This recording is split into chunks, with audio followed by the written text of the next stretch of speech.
So, ayan na yung aking kilikili. Hindi masyado na naubos yung mga buhok, pero konti na lang yung natira. And hinahanap ko yung pang-shape ko ng kilikili. Ayan. Tingnan mo yun naman, mas maputi pa yung aking braso kesa dito sa mukha ko. Ayan, tingnan nyo.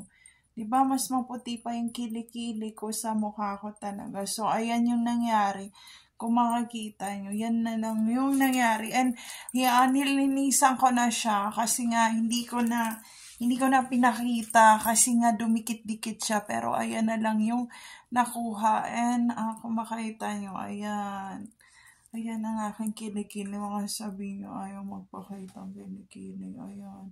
Mas maputi pa yung yung mukha, yung braso niya kaysa sa mukha niya.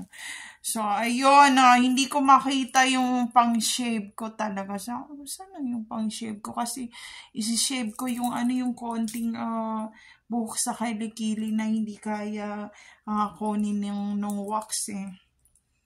So, ayun, sana nagustuhan nyo tong aking share na to about how I using wax into my underarm, into my kilikili, into my liki-liki. So, ayan. So, ayan lang, friends. And please, huwag kalimutan i-like, i-share, at mag-subscribe sa aking channel at panoorin yung iba ko pang videos. And maraming salamat sa mga taong nagko-comment ng videos ko at nanonood, at higit sa lahat sa mga taong nagsasubscribe sa aking YouTube channel. So, ayun lang, friends.